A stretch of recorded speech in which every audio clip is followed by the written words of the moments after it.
Welcome. I want you to start by creating a circle and divide it into 12 equal parts, top, bottom, sides, etc.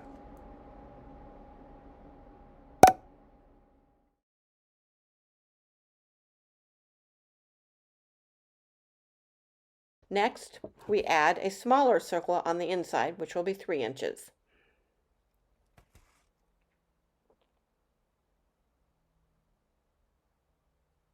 Okay, we have our 2 circles. We're going to connect our lines. Make sure each line goes through the center, as each has crossed right through the center.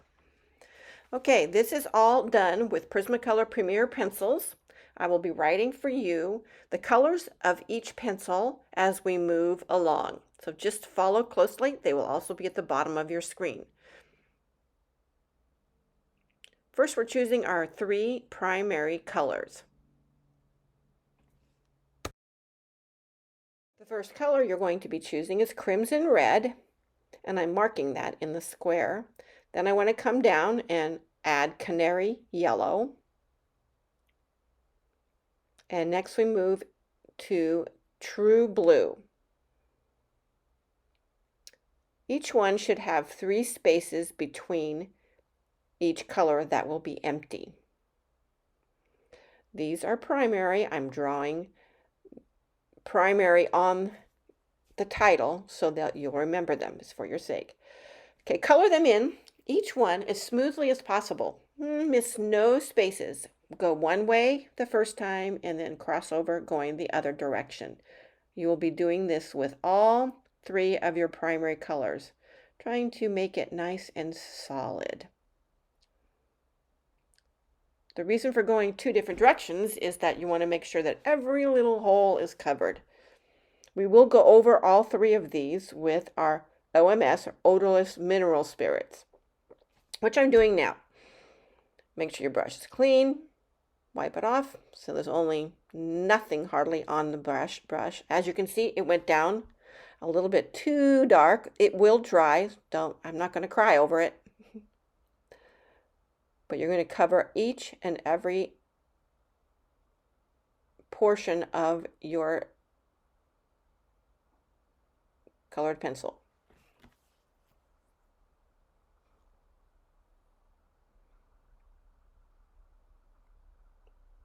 You'd be surprised how much they fill in and look really nice. You can even go over it again if you really want your colors to come up even clearer. You can see the yellow where there was too much color, it's already fading.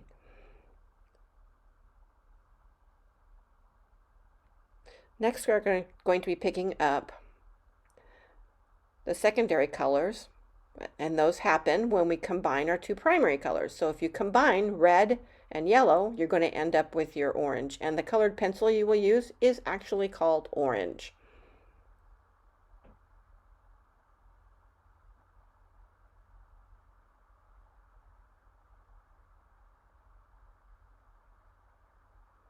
The next color we're going to be using will be between the yellow and the blue. We will be calling this grass green. You can find it among your colored pencils.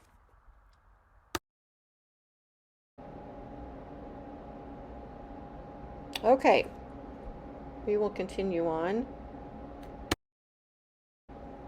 The next color you'll be using will be your violet.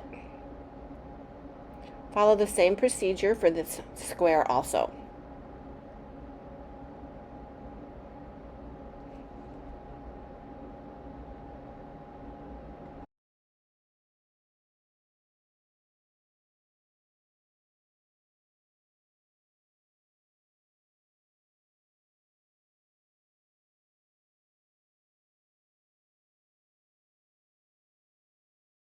Now we again take the odorless mineral spirit and you blend these colors out also. The next thing we'll be doing are mixing our colors that use what goes in between our blank space. So in this case, I'm using true blue and violet, and I'm picking up a 3rd pencil color, which is violet blue.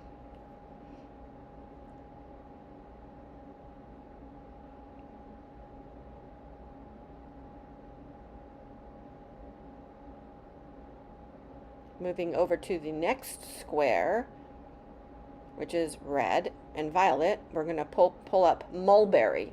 It's a really pretty color. And color that square in.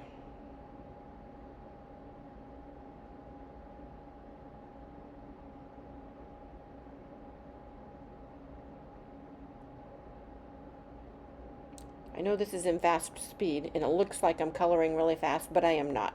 Slow down, take your time, enjoy the process of coloring these in. Trust me, you'll love to have this around. So the next one is our crimson red and our orange, and when we combine those colors, it turns out to be a poppy red.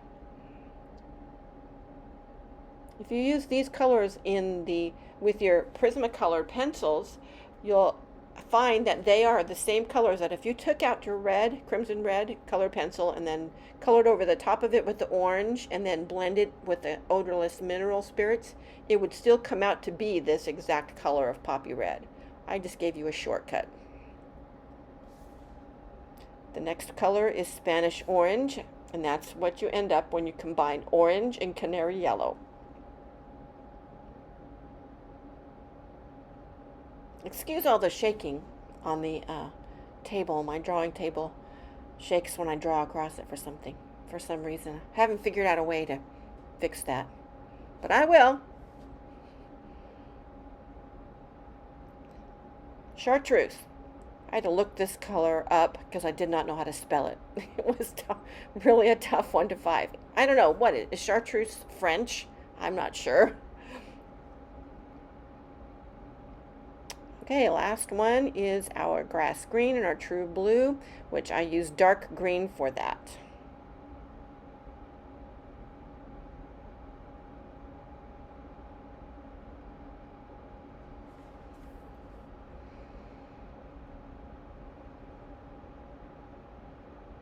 Excuse me if you hear the background noise, it's my heater, it just went on. I live in California, but every now and then it gets cold at night.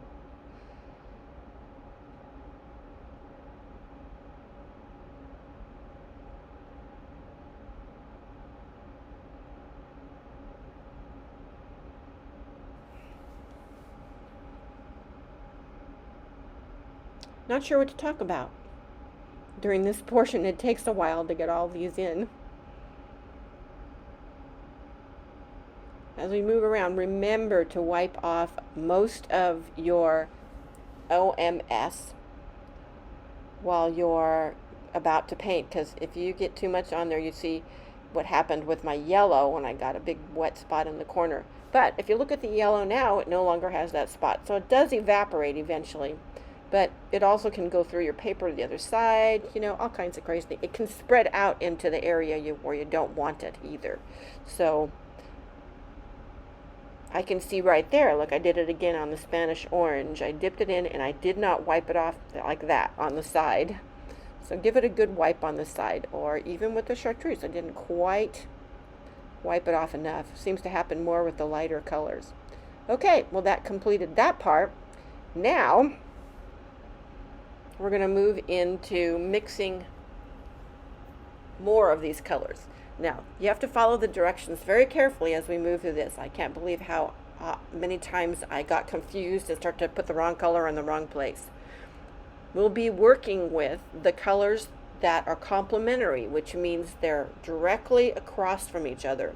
Mulberry and Chartreuse fall directly across from each other. So to start this, we're going to go around with our color pencils, and without pressing too heavily, we will fill in the triangle that's right in front of the color. So you'll take, for example, your mulberry and you'll color in right in front of the mulberry, but don't press too dark because we're going to add 2 more layers.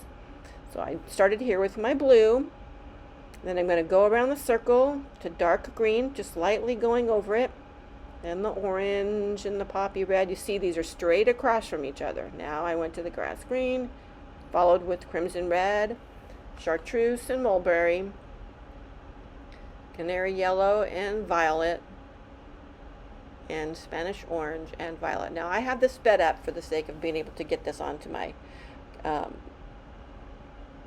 YouTube channel and shorten the video. But please feel free to pause it in between, take your time, and enjoy the process. Now I'm going over it with the one that's directly across from it. For example, here is crimson red, and I've gone over it with the true green, and on the other side I took my crimson red and went over the green. So whatever is on one side, go straight across and put it over onto the other. That way you've got both of your complementary colors covering them. Now you're going to blend these. So we're going to come in there and we're going to do what you've been doing all along and blending these two colors together. And what you're going to end up with is a lot of funny looking colors of brown. Maybe some that look a little gray.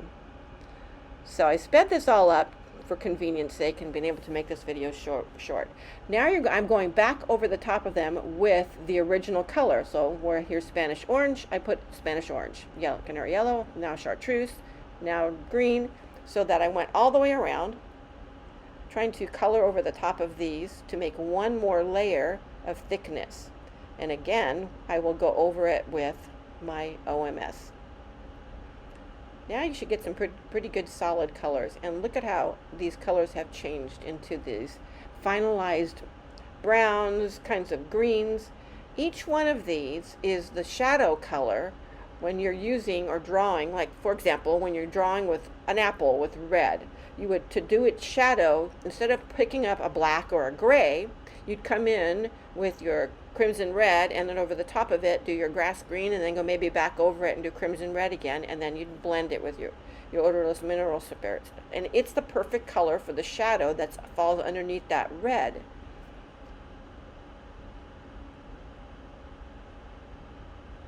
It will bring more realism into your pictures if you follow these principles.